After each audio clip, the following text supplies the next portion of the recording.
बिस्मिल्लाहिर्रहमानिर्रहीम अस्सलामु अलैकुम रहमतुल्लाहि व बरकातुहू। उम्मीद करती हूँ कि आप सब खैरियत से होंगे।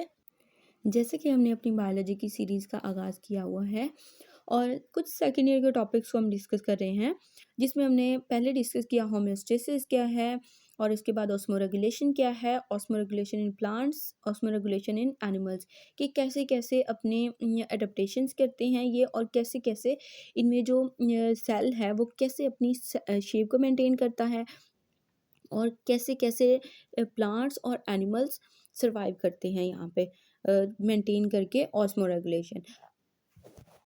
अब हम पढ़ लेते हैं कि ऑस्मो रेगुलेशन डिफरेंट इन्वायरमेंट्स में कैसे होती है। तो यहाँ पे बेसिकली हम तीन इन्वायरमेंट्स को डिस्कस करेंगे, marine, fresh water and terrestrial. अच्छा, इनको देखा जाए तो मैरीन क्या होता है। मैरीन, जहाँ पे भी मैरीन का वर्ड आए ना, आप लोगों ने समझ जाना है कि यहाँ पे सॉल्ट की बात हो रही है। जो भी जो वाटर है रिच इन सॉल्ट होगा तो वो मैरीन इन्वायरमेंट होगा। सेकेंड है फ्रेश वाटर। फ्रेश वाटर होता है यहाँ पे सॉल्ट की कंसंट्रेशन कम होती है, मतलब ज़्यादा कम नहीं लेकिन कम होती है, मतलब एज़ कम्पेयर टू मैरीन बहुत कम होती है। नेक्स्ट है टेरिस्ट्रियल इन्वायरमेंट। टेरिस्ट्रियल का मतलब होता है लैंड, और लैंड पे जो भी लाइफ एग्जिस्ट कर रही है वो हमारा होता है टेरिस्ट्रियल इन्वायरमेंट। चलिए वन बाय वन इसको डिस्कस कर लेते हैं। फर्स्ट ऑफ ऑल है मेरीन इन्वायरमेंट।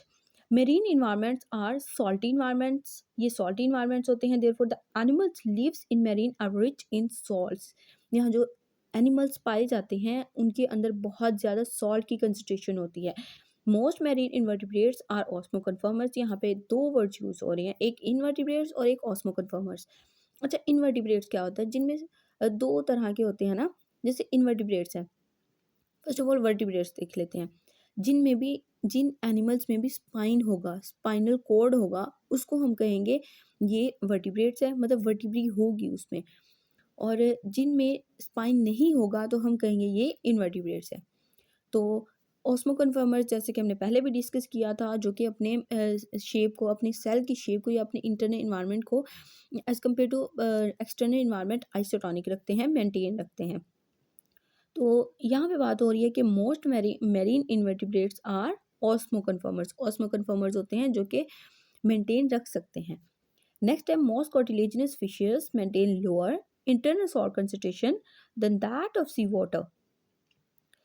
तो मोस्ट कार्टिलेजिनस फिशेस जो होती हैं वो अपने खुद को मेंटेन रखते हैं। कार्टिलेजिनस फिशेस होती हैं जिनमें जॉइंट्स होते हैं ना। और एक और चीज़ कि ये कार्टिलेज जो है ये बोन्स को कनेक्टेड रखती है। कार्टिलेजिनस फिशेस जो होती हैं वो मेंटेन रखती हैं अपने इंटरनल सॉल्ट कंसंट्रेशन को as compare to the sea water. अगर वो सी वाटर में रह रही हैं तो वो खुद में ऐसी अडेप्टेशंस कर लेती हैं कि एक्सटर्नल इन्वायरमेंट में वो जो सॉल्ट है उसके निस्बत खुद को वहाँ पे सर्वाइव करवा सके, वहाँ पे ये एक ऑस्मो रेगुलेट करवा सके। The kidney of cartilaginous fishes is dorsoventrally flattened tissue located in the caudal part of the abdominal cavity. और हमारे पास डोर्सोवेंट्रल क्या होता है, किसी भी एनिमल का जो अपर साइड होती है वो डोर्सल होती है, जो उसकी इंटरनल साइड होती है, सॉरी इंटरनल इंटरनल का ये मतलब नहीं है कि अंदर की तरफ, मतलब एक ऊपर वाली साइड और एक नीचे वाली साइड, ऊपर वाली डोर्सल, नीचे वाली वेंट्रल। तो यहाँ पे डोर्सो वेंट्रल कह रहे हैं तो ऊपर से स्टार्ट होगा ये, मतलब उसकी अपर सरफेस से स्टार्ट होकर उसके बेली तक जाएगा। तो वही कि किडनी जो है इसकी कार्टिलेजिनस फिशेस की वो डोर्सो वेंट्रली फ्लैटेंड होती है और इसके जो टिश्यूज हैं वो इसके एब्डोमिनल कैविटी के कॉर्डल पार्ट में होते हैं। नेक्स्ट है their kidney for osmoregulation excrete salts through gills and also possess salt excreting organ such as rectal glands. अच्छा, अगर इनमें सॉल्ट की कंसंट्रेशन ज़्यादा होती है तो वो एक्स्ट्रा सॉल्ट करते क्या हैं, तो फिर ये क्या करते हैं, ये अपने एक्स्ट्रा सॉल्ट की कंसंट्रेशन जो है वो सी वाटर में, अपने मेरीन वाटर में एक्सक्रीट आउट कर देते हैं। और एक्सक्रीट आउट करने के लिए भी उनको कोई किसी चीज़ की ज़रूरत होती है जो कि है रेक्टल ग्लैंड्स। रेक्टल ग्लैंड्स अपना रोल प्ले करते हैं सॉल्ट की कंसंट्रेशन को एक्सक्रीट आउट करने में। नेक्स्ट है active transport mechanism to remove salt against osmotic gradient. एक एक्टिव ट्रांसपोर्ट मैकेनिज्म भी होता है हमारे पास। जैसे एक्टिव ट्रांसपोर्ट मतलब हायर कंसंट्रेशन से लोअर कंसंट्रेशन की तरफ जो चीज़ जाती है वो होती है हमारे पास एक्टिव ट्रांसपोर्ट। तो अगर एनिमल्स के अंदर सॉल्ट की कंसंट्रेशन ज़्यादा है, तो ऑब्वियसली वो इन्वायरमेंट में जाएगी जहाँ पे कंसंट्रेशन कम है सॉल्ट की। Some fishes have relatively low salts in the body fluids but represent these hypertonic to that of seawater by retaining urea in sufficient concentration. अच्छा, ये जो फिशेज़ होती हैं, ये जो सी वाटर में होती हैं, ये जो मेरीन वाटर में होती हैं, ये अगर इनको देखा जाए कि हाँ ठीक है, ये मेंटेन तो रखती हैं अपने बॉडी फ्लूइड के ना, लेकिन कभी-कभी ये हाइपरटोनिक भी हो जाती हैं अपने सी वाटर में। और इनमें एक चीज़ होती है जो कि है यूरिया। यूरिया की इनके पास सफिशिएंट कंसंट्रेशन होती है, जिसके थ्रू ये खुद को वहाँ पे सर्वाइव करवा लेती हैं। नेक्स्ट है because urea in high concentration is damaging, so these fishes retain an other chemical. अच्छा, यूरिया की बात तो हम कर रहे हैं कि यूरिया जो है वो उसको प्रोटेक्ट करेगा, मतलब कि यूरिया उसकी सॉल्ट कंसंट्रेशन को क्या करेगा, एक बैलेंस में रखेगा, वो उसकी हेल्प करेगा उसको बैलेंस रखने में। लेकिन excess of everything is bad. तो यहाँ पे अगर यूरिया की कंसंट्रेशन भी ज़्यादा है, तो वो भी उसके लिए हार्मफुल हो सकती है। तो यहाँ पे इन फिशेज़ के पास क्या होता है, एक और स्पेसिफिक केमिकल होता है ट्राइमिथाइल अमाइन ऑक्साइड, TMAO भी कहते हैं हम इसको। ये जो यूरिया की कंसंट्रेशन ज़्यादा हो जाती है, तो उसके प्रोटेक्शन के लिए क्या यूज़ करते हैं हम, ट्राइमिथाइल अमाइन ऑक्साइड TMAO को यूज़ करते हैं, ताकि जो यूरिया की कंसंट्रेशन है वो भी ज़्यादा ना हो सके और इसके लिए हार्मफुल ना हो। तो ये था हमारे पास मेरीन एनवायरनमेंट, जिसमें सॉल्ट के बारे में पढ़ा और फिशेज़ के बारे में पढ़ा हमने कि सॉल्ट की कंसंट्रेशन को फिशेज़ कैसे मेंटेन रखती हैं। नेक्स्ट है हमारे पास यूरिया। अच्छा, हमने यूरिया की बात तो की है, लेकिन यूरिया होता क्या है? नॉन प्रोटीन नाइट्रोजनस कंपाउंड है ये, that is the nitrogen portion of urea is used as building block for the production of protein by human microbes. अच्छा, यहाँ पे ये कि यूरिया जो है वो नॉन प्रोटीन नाइट्रोजन कंपाउंड है, लेकिन जो नाइट्रोजन कंपाउंड होता है यूरिया का, अच्छा सिर्फ नॉन कह रहे हैं ना, इस वजह से हम अब ये भी देखेंगे, अगर ये नॉन है तो जो प्रोटीन पोर्शन है वो कहाँ जाएगा। नाइट्रोजन प्रोटीन पोर्शन जो है यूरिया का, वो यूज़ होता है प्रोटीन की प्रोडक्शन में। कहाँ पे, बाय ह्यूमन माइक्रोब्स। तो प्रोटीन की प्रोडक्शन होती है through one part of urea and an other part is used to maintain the concentration of salt in marine environment. Animals decompose rapidly after death from urea poisoning. Animals जो हैं वो decompose होना शुरू हो जाते हैं रैपिडली, जल्दी जल्दी से, जैसे ही उनकी डेथ होती है तो जो यूरिया का पॉइजन उनमें होता है तो वो उनको रैपिडली जो है उनको क्या करवाता रहता है, उनको डिकम्पोज करवा देता है with no specific changes seen in body tissues at postmortem. तो जब पोस्टमार्टम किया जाता है उनका, तो उनमें कोई ऐसे टिश्यूज शो नहीं होते, क्योंकि वो डीकम्पोज हो गए होते हैं। डीकम्पोज मीन ख़त्म हो जाते हैं आहिस्ता आहिस्ता, बिल्कुल। नॉन स्पेसिफिक फाइंडिंग्स में include blot and ammonia odour when opening the र्यूमन। जब ये र्यूमन को ओपन किया जाता है तो इसमें क्या होता है, इसमें एक स्पेसिफिक अमोनिया की ओडोर होती है जो कि बहुत ही ज़्यादा इफ़ेक्टिव होती है, तो उसे दूर रहना चाहिए। और ये था हमारे पास यूरिया, जो कि क्या करता है, सॉल्ट की कंसंट्रेशन को मेंटेन रखता है, किसमें, हमारे मेरीन एनवायरनमेंट में। नेक्स्ट है हमारे पास बोनीफिशेस। बोनीफिशेस क्या होती हैं, बोनीफिशेस जो हैं वो डिसेंडेंट्स होती हैं, the descendants of fresh water ancestors but later became marine. ये पहले तो इनके जो एंसेस्टर्स हैं, इनके जो अबाव अजदाद हैं, वो पहले तो फ्रेश वाटर में रहते थे, लेकिन आहिस्ता आहिस्ता ये मैरीन बन गए। Constantly loss water from the hypertonic less salt body fluids to hypertonic environment. मतलब कि कॉन्स्टेंटली इन्होंने वाटर लॉस होता रहा, इनमें कंटिन्यूसली होता रहा। पहले भी ये आइसोटोनिक थे, जब वाटर लॉस होता रहा तो ये हाइपोटोनिक बन गए। फिर क्या मतलब हाइपोटोनिक हो गए, आइसोटोनिक से मेंटेनेंस। फिर इनमें वाटर की कंसंट्रेशन जब ज़्यादा हो गई तो ये सॉरी, वाटर की कंसंट्रेशन कम हो गई तो ये हाइपोटोनिक हो गए। लेकिन उसके बाद जैसे जैसे इनमें वाटर की कंसंट्रेशन ज़्यादा होती गई तो ये हाइपोटोनिक बन गए। तो सॉरी, अगर वाटर की कंसंट्रेशन कम होगी और सॉल्ट की कंसंट्रेशन ज़्यादा होगी तो वो हाइपरटोनिक होंगे। और अगर सॉल्ट की कंसंट्रेशन कम होगी और वाटर की कंसंट्रेशन ज़्यादा होगी तो वो होंगे hypertonic to external environment. These fishes have adapted themselves to drink large amount of sea water in fishes के पास क्या होती है, ये खुद को एडॉप्ट कर लेते हैं कि हमने large amount of sea water को अपने अंदर रखना है। हमने मेंटेन भी रखना है अपना बॉडी टेम्परेचर और हमारी ऑस्मो रेगुलेशन को। Excrete concentrated urine resulting in maximum salt excretion, minimum water loss. ये जो यूरिन है इनकी, जिसके थ्रू ये एक्सक्रीट आउट कर देते हैं ना, तो हमारी जो एक्सक्रीशन होती है उसकी बात कर रहे हैं। ये जो एक्स्ट्रा अमाउंट में जो भी वाटर होता है वो यूरिन के थ्रू एक्सक्रीट आउट हो जाता है, और जो वाटर लॉस है वो हमारे पास फिर कम होता है। तो मैक्सिमम सॉल्ट होती है, और जो होता है वाटर वो मिनिमम अमाउंट में लॉस होता है उसका। और ये थी हमारे पास बॉनी। नेक्स्ट हमारे पास फ्रेश वाटर की बात कर लेते हैं। वो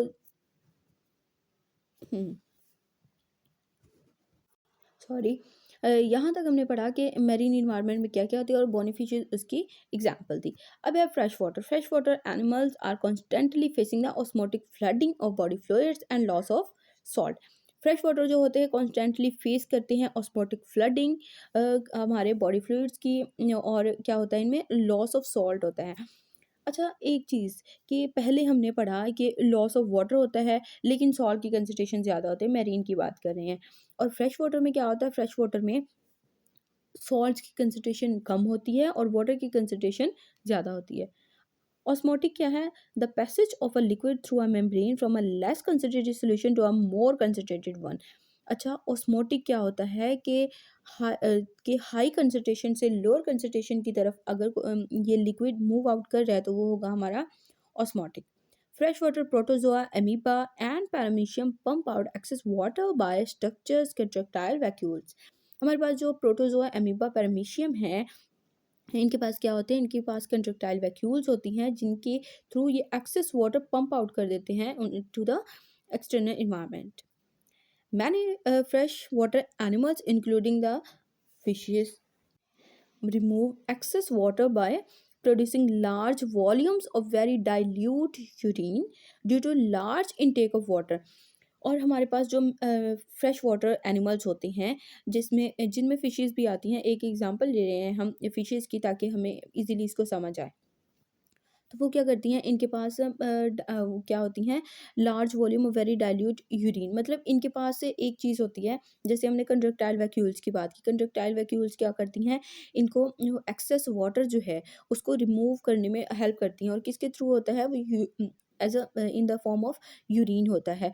और लार्ज इनटेक ऑफ वाटर की वजह से हम इसको यूरिन को एक्सक्रीट आउट कर सकते हैं, किन में, फ्रेश वाटर इन्वायरमेंट में। अच्छा, नेक्स्ट है, हम यूरिन की बात कर रहे थे कि और फिर थिक यूरिन कैसे होगी और कंसनट्रेटेड यूरिन कैसे होगी। अगर वाटर बहुत ज़्यादा अमाउंट में फिशेस ले रही हैं तो उनमें लार्ज इंटेक ऑफ वाटर अगर है तो उनकी यूरिन क्या होगी, थिक होगी। कंसनट्रेटेड यूरिन कैसे होगी, अगर लेस इंटेक ऑफ वाटर करेंगे तो वो कंसनट्रेशन में रहेंगी, कंसनट्रेटेड होगी उसकी urine. The loss of salts is compensated by preference of salts containing food and by active uptake of salts by gills and skin। ये जो लॉस ऑफ सॉल्ट है, किसी भी ये जो फ्रेश वाटर है इनमें जो सॉल्ट का लॉस होता है, क्योंकि ये फ्रेश वाटर है ना तो इनमें सॉल्ट की कंसनट्रेशन कम होती है, तो ऑब्वियसली इनमें सॉल्ट की डेफिशिएंसी तो होगी। तो इनमें जो सॉल्ट कंटेनिंग फूड है वो कैसे लेते हैं, वो बाय गिल्स और स्किन सॉरी। गिल्स गिल्स क्या होती हैं, अच्छा, रेस्पिरेशन के लिए हर एनिमल को कोई ना कोई ऑर्गन चाहिए होता है। तो ये जो टेरेस्ट्रियल सॉरी ये जो फ्रेश वाटर और मेरीन, मतलब जितने भी एक्वाटिक लिविंग ऑर्गेनिजम्स हैं वो गिल्स के थ्रू रेस्पायर करते हैं। जैसे ह्यूमन है, ह्यूमन कैसे करते हैं, लंग्स के थ्रू करते हैं। लेकिन जो एक्वाटिक होते हैं, जो वाटर में रहते हैं, चाहे वो मेरीन है या फ्रेश वाटर है, वो गिल्स के थ्रू रेस्पायर करते हैं। और और इसके अलावा स्किन का यहाँ पे ज़िक्र है ना, तो स्किन देखिए, जैसे स्किन है हमारी, तो हमारी स्किन बहुत डिफरेंट है उनसे, हमारे जो मेरीन वाटर, फ्रेश वाटर में है ना, जो भी फिशेज़ हैं उनसे बहुत डिफरेंट है। तो ये क्या करते हैं, अपनी वाटर जो है या अपनी स्किन के थ्रू लेते हैं या अपने गिल्स के थ्रू लेते हैं। तो ये थी हमारे पास फ्रेश वाटर इन्वायरमेंट। नेक्स्ट है हमारे पास टेरेस्ट्रियल इन्वायरमेंट, मतलब अब हम आ जाते हैं लैंड पे। The evaporative loss of water leading to dehydration is the major problem for terrestrial life. हमने पढ़ा मैरीन में कि सॉल्ट की कंसंट्रेशन ज़्यादा होती है। फिर हमने पढ़ा फ्रेश वाटर में कि मैरीन इन्वायरमेंट के मुकाबले में अगर देखा जाए, उसके कंपैरिजन में अगर देखा जाए, तो सॉल्ट की कंसंट्रेशन कम होती है। लेकिन जो टेरेस्ट्रियल इन्वायरमेंट है ना, यहाँ पे वाटर की कंसंट्रेशन कम होती है, क्योंकि ये टेरेस्ट्रियल है, लैंड पे रह रहे हैं, उनमें वाटर की कंसंट्रेशन कम होती है। Terrestrial animals are covered by body surface, इनके पास बॉडी सर्फेस भी होता है, स्किन होती है इनकी, which prevents loss of water. अच्छा, ये स्किन क्या करती है, इनको लॉस ऑफ वाटर से बचाती है। As the waxy exoskeletons of insects and multi layered dead keratinized skin cells of most terrestrial vertebrates. तो हमारे पास इनकी क्या होती है, वैक्सी एक्सोस्केलेटन होती है इंसेक्ट्स की, या मल्टी लेयर्ड डेड केराटिनाइज्ड होते हैं जिनमें प्रोटीन हो। कैरेटिन किस में होती है, प्रोटीन में होती है। तो जहाँ पे भी कैरेटिन का वर्ड आएगा हम कहेंगे ये प्रोटीन है। अच्छा, प्रोटीनीशियस स्किन होती है इनके पास, टेरेस्ट्रियल वर्टिब्रेट्स के पास, जो कि इनको एक्सेस वाटर लॉस से बचाती है, क्योंकि जितना इनको वाटर मिल चुका है, अब उसको अगर वो एक्सक्रीट आउट कर देंगे या ज़्यादा अमाउंट में एक्सक्रीट आउट कर देंगे, तो वो फिर सर्वाइव नहीं कर पाएंगे। नेक्स्ट है हमारे पास drinking and eating moist food compensate the loss of water. अच्छा, अगर इनको वाटर नहीं मिल रहा, तो इनको वाटर की ज़रूरत तो है ना, तो ये कैसे लेते हैं वाटर, तो ये लेते हैं by drinking and eating moist food. So moist food होती है, उसको ये लेते हैं और अपनी वाटर की कंसंट्रेशन जो है वो मेंटेन करते हैं। अपनी जो उनकी डेफिशिएंसी है वाटर की, उसको ये क्या करते हैं, कंपनसेट कर लेते हैं लॉस ऑफ वाटर को। These animals also have metabolic and behavioral adaptations। इनमें मेटाबॉलिज्म भी होता है और behavioral adaptations भी होती हैं। जैसे जैसे ये खुराक लेते हैं, तो इनकी खुराक की ब्रेक डाउन होती है, और वो जो खुराक है वो एनर्जी में कन्वर्ट हो जाती है। फिर जैसे जैसे ये किसी इन्वायरमेंट में रहते हैं, तो वैसे वैसे इनके बिहेवियर में भी चेंज आता है। तो वो होती हैं इनकी बिहेवियरल एडेप्टेशंस। और इसमें एग्जांपल ले सकते हैं हम सम डेजर्ट एनिमल्स। अगर हम डेजर्ट एनिमल्स की बात करें, तो वो आते हैं टेरेस्ट्रियल इन्वायरमेंट में। नेक्स्ट है, और कैंगरू रैट भी आती है इसमें। Kangaroo rat survives without drinking water by feeding on seeds of desert plants containing more carbohydrates which produce water of metabolism. अच्छा, कैंगरू रैट जो है वो वाटर के बिना भी सर्वाइव कर सकती है, क्योंकि जो डेजर्ट प्लांट्स के जो सीड्स होते हैं, वो उसको खा के कार्बोहाइड्रेट्स को लेके फिर क्या करती है, अपना वाटर प्रोड्यूस करके मेटाबॉलिज्म करती है। मेटाबॉलिज्म मतलब हमारी जो एनर्जी होती है, एनर्जी मिलती है हमें, वो कैसे मिलती है, मेटाबॉलिज्म के थ्रू मिलती है। नेक्स्ट है, terrestrial animals produce concentrated urine in their kidneys that reabsorb most filtered water in the process of excretion. और इनके पास क्या होता है, टेरेस्ट्रियल एनिमल्स के पास इन ये कंसंट्रेटेड यूरिन को प्रोड्यूस करते हैं, जो कि क्या करती है, इनकी किडनी से जो most of the filtered water है उसको एक्सक्रीट आउट कर देती है by the process of excretion. ये हेल्प आउट करती है एक्सक्रीशन के प्रोसेस में। नेक्स्ट है, terrestrial animals can tolerate dehydration and it differs in various animals. This characteristics is known as anhydrobiosis. Terrestrial animals जो है वो वाटर की डेफिशिएंसी को, वाटर की डिहाइड्रेशन को कंट्रोल कर सकते हैं। मतलब अगर उनमें टॉलरेंस है तो वो कर सकते हैं। तो टेरेस्ट्रियल एनिमल्स जो है उनमें टॉलरेंस होती है, तो वो क्या करते हैं, वो इस टॉलरेंस के थ्रू डिहाइड्रेशन को बियर कर जाते हैं और वहाँ पे सर्वाइव कर लेते हैं। इनकी एक करेक्टरिस्टिक जो है, जो कि इनको वहाँ पे सर्वाइव करवाती है by the tolerance of dehydration, इसको कहते हैं एनहाइड्रोबायोसिस।